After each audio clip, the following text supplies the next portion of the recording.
Fala galera, aqui é o Felipe e hoje eu vou falar com vocês um pouco sobre advérbios em inglês. Antes de começar esse vídeo, eu quero pedir para vocês se inscreverem aqui no canal se vocês ainda não são inscritos, deixarem o like de vocês aqui embaixo também. Lembrando que as redes sociais da Punkify, uma escola de inglês como você nunca viu antes, estão todas aqui na descrição.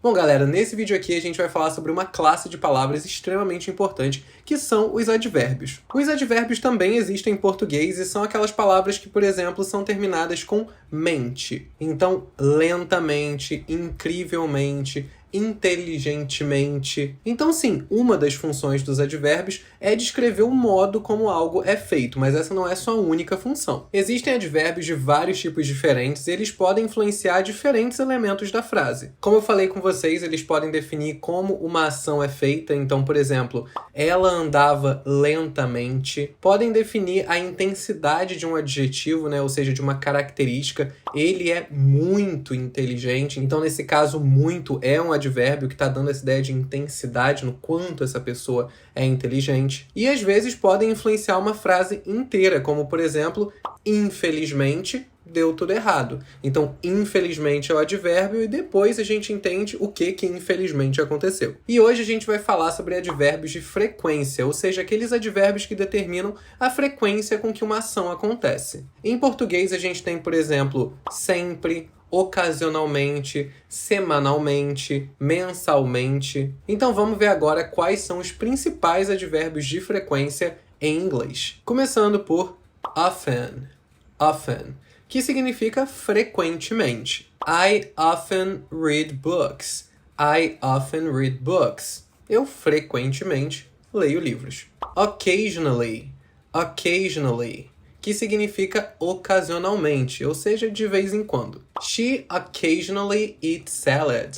She occasionally eats salad. Continuando, eu juntei aqui 4 advérbios porque eles seguem a mesma ideia. O que muda é o espaço de tempo entre uma ação e outra. Então a gente vai ter daily, daily, que significa diariamente. Depois, aumentando um pouco mais esse espaço de tempo aí entre as duas ações, a gente vai ter weekly, weekly, que significa semanalmente. Depois a gente tem monthly, monthly, que significa mensalmente. E por último a gente tem yearly, yearly, que significa anualmente. Então, por exemplo, he exercises daily.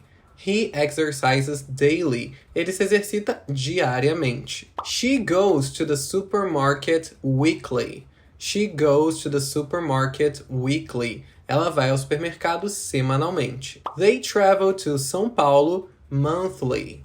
They travel to São Paulo monthly. I visit my family yearly.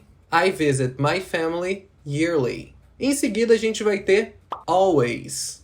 Always, que significa sempre. Então, por exemplo, I always wake up early. I always wake up early. Eu sempre acordo cedo. Continuando, a gente tem usually. Usually. Usually significa usualmente, normalmente. Então, por exemplo, I usually sleep late. I usually sleep late. Eu usualmente, normalmente, durmo tarde. Em seguida, a gente tem sometimes. Sometimes, que significa às vezes. Por exemplo, I drink wine sometimes.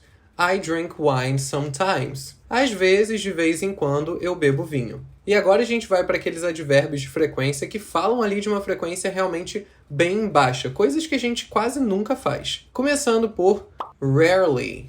Rarely, que significa raramente. I rarely play soccer. I rarely play soccer. Eu raramente jogo futebol. No meu caso seria nunca mesmo, mas assim, no caso do exemplo, raramente. Continuando, a gente tem seldom.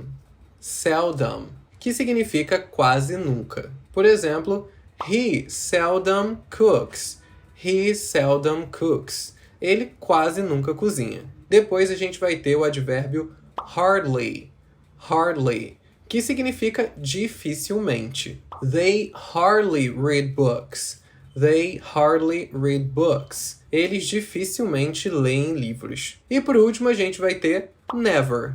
never, que significa nunca. Por exemplo, I never ride bikes. I never ride bikes. Eu nunca ando de bicicleta. Bom, galera, vale a gente lembrar que esses não são todos os advérbios de frequência que existem, mas são os mais usados, então não esquece de salvar esse vídeo aqui, porque inserir esses advérbios na nossa fala faz com que ela fique muito mais fluida e muito mais próxima da de um nativo. Mais uma vez, quero pedir para vocês se inscreverem aqui no canal se vocês ainda não são inscritos, deixarem o like de vocês aqui embaixo também, lembrando que as redes sociais da Punkify estão todas aqui na descrição. Eu vou ficando por aqui e até o próximo vídeo.